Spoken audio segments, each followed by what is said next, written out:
My cabin sat in a quiet valley by the Silverpine River, about 3 miles from the nearest paved road. I'd built it myself 15 years ago, a refuge from the chaos of city life, with cedar walls, solar panels, and a porch that overlooked the fog-draped hills every morning. I wasn't a recluse, but after retiring from state service, I wanted peace. What I didn't want was an HOA.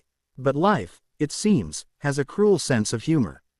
3 years ago, a developer bought the land north of me and built Silverpine Estates, a high-end neighborhood full of imported palm trees, matching mailboxes, and people who thought the wilderness was a backdrop for Instagram photos. And along with them came the inevitable, the Silverpine Homeowners Association. At first, I ignored them. Their rules didn't apply to me. My property was outside their jurisdiction. I'd bought my land before the development even existed. But that didn't stop the WA from trying to drag me under their thumb. It started with polite letters about community standards and unified visual harmony. Then came warnings about unauthorized structures, meaning my chicken coop. Eventually, they claimed my solar panels were a reflective nuisance. Their president, Karen was the worst of them all. She was the kind of woman who carried a clipboard like a weapon and wore mirrored sunglasses even indoors. She'd already harassed half her neighborhood for things like mismatched curtains or garden gnomes. And for reasons only she understood, she decided I was her next project. I tolerated her emails, her letters, even the photos she took of my driveway from the public road. But what happened that Tuesday morning crossed every line. The day began peacefully enough. The state attorney general, Mark Wilkins, was scheduled to visit me that morning. Yes, that attorney general. I'd known him since my years in the state's Land Rights Bureau, back when I drafted the very environmental protection laws that still shielded this valley. He was coming to review a land use violation. The Silverpine WA had illegally extended their irrigation lines into state-managed wetlands. I'd filed the complaint when I discovered their workers trenching near my stream. Mark wanted to see the site personally. I'd spent the morning preparing coffee and setting out my old maps when his SUV rolled up the dirt road. "Still the same view," he said with a grin, stepping out and looking toward the pines. "I missed this place." "Still the same mosquitoes, too," I said, handing him a mug. We were sitting on the porch, reviewing documents and the photos I'd taken, when we heard the first sound, the high-pitched whine of tires on gravel, coming fast. Mark frowned. "You expecting someone else?" I wasn't. A white Lexus SUV shot around the bend, fishtailing on the loose stones before slamming to a stop beside the porch. The driver's door burst open, and out stepped the demon herself, Karen. She wore her signature pink cardigan, designer sunglasses, and that eternal scowl that could wilt flowers. In one hand, she held a clipboard. In the other, a phone already recording. I didn't even have time to stand before she stomped up my steps. "Mr. Grayson," she barked, "you were in violation of Silverpine Association Code 12A regarding unapproved gatherings and exterior structures visible from the road." Mark's eyebrows shot up. "Excuse me." Karen turned to him, eyes narrowing like she'd spotted a trespasser on her imaginary lawn. "And who are you? You're not on the community roster." I took a slow breath. "Karen, you have no jurisdiction here. This is my property, outside of Silverpine's boundaries. You need to leave." "I'll do no such thing," she snapped, brushing past me like she owned the place. "Your so-called cabin is a visual blight on the community. The board has already voted that it must be brought into compliance." Mark, ever the professional, set down his coffee and stood. "Ma'am, you're trespassing." She gave a sarcastic laugh. "Oh, really? And who are you?" "His lawyer." He smiled slightly. "State Attorney General, actually." Her mouth opened, then shut again. But only for a moment. "Well," she sputtered, straightening her cardigan, "even so, this man has ignored multiple notices from our legal counsel. He's in clear violation of our community aesthetics and—" Mark cut her off. "Your community has illegally extended irrigation into protected wetlands. You're on the wrong property and the wrong side of the law." Her jaw twitched. "That's ridiculous. Our landscapers had full approval." "No," I said, stepping beside him. "They didn't. You trenched through a state-monitored waterway." I caught your crew dumping fertilizer near the creek. Karen's eyes darted between us, her confidence wobbling. You can't prove that. Mark lifted the folder I'd prepared. Oh, we can. Photos, permits, coordinates, all logged. For a moment, the only sound was the wind through the pines. Then Karen's mask cracked. You're colluding. This is harassment. You think you can intimidate me? She pointed her phone directly at my face, recording again. This man has been a nuisance to Silverpine Estates since we moved in. I'm documenting this illegal confrontation for the record. I couldn't help but laugh. Karen, you barged into my home while the Attorney General was sitting on my porch. Do you even hear yourself? I don't need to hear myself. She snapped. I know my rights. Mark sighed, pulling a small card from his wallet. And you're about to learn mine. You have exactly 30 seconds to step off this property, or I'll have the county sheriff escort you out. For once, Karen looked genuinely uncertain. Her gaze flicked toward her Lexus, then back at the camera. You can't threaten a citizen for enforcing community standards.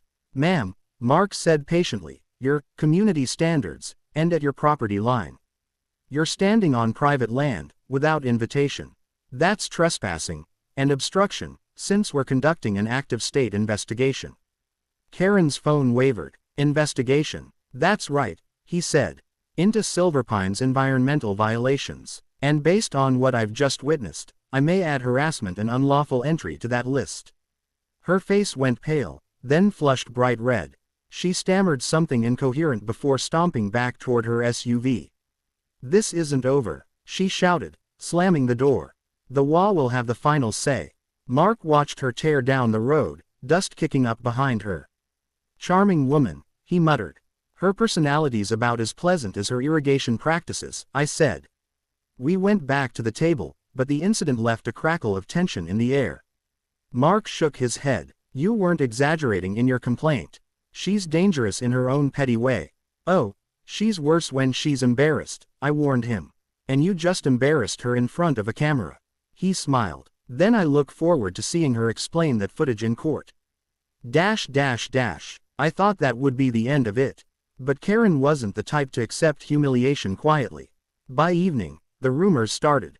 Silverpine's Facebook page was suddenly full of posts claiming I'd threatened HOA officials and illegally hosted state agents.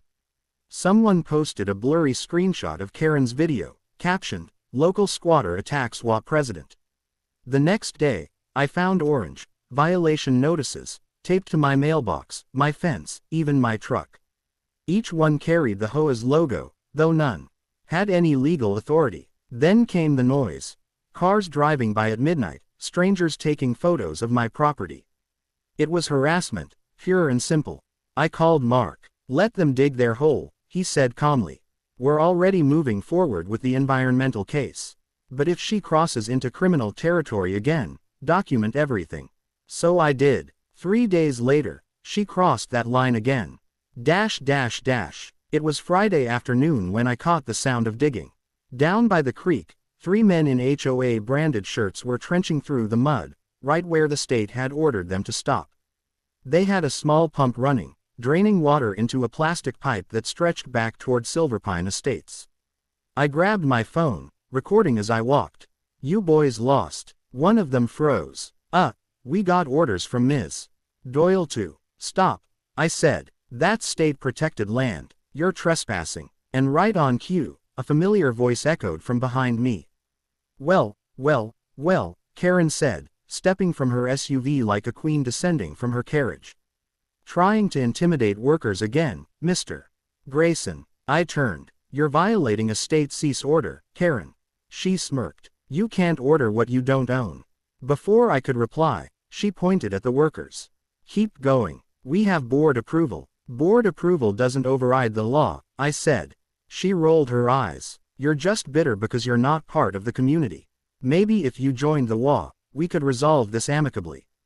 By paying you to bully me, I said. She crossed her arms. By respecting standards. Just then, a deep voice called from the ridge, Ms. Doyle. Karen turned, and her smugness vanished.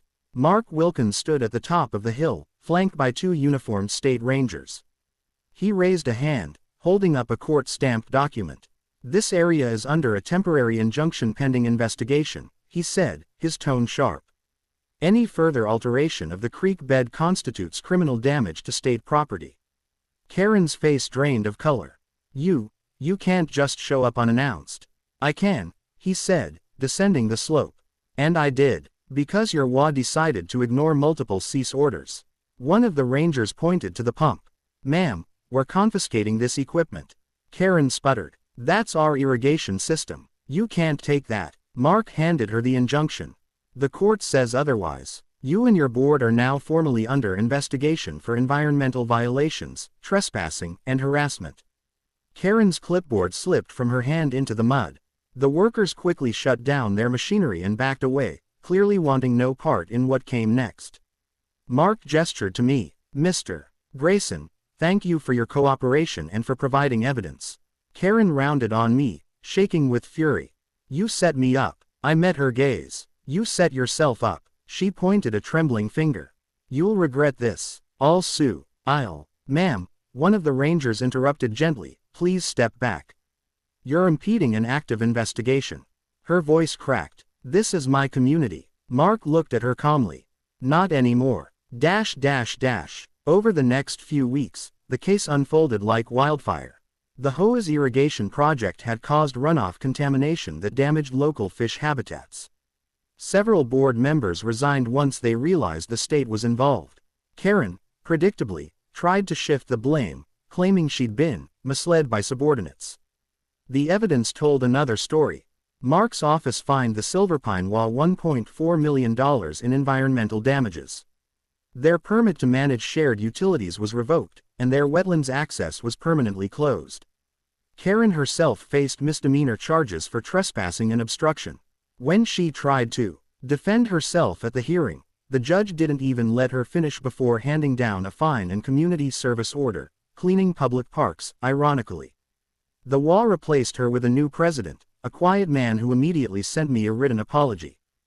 2 months later, Mark returned to my cabin for one last visit.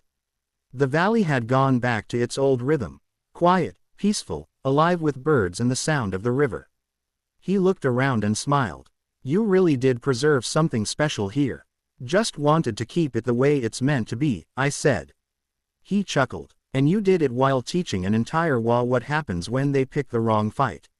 I raised my coffee cup. To natural justice. He clinked his against mine. To letting nature handle the Karens of the world. As the sun dipped behind the hills, I watched the last light touch the trees, golden and calm.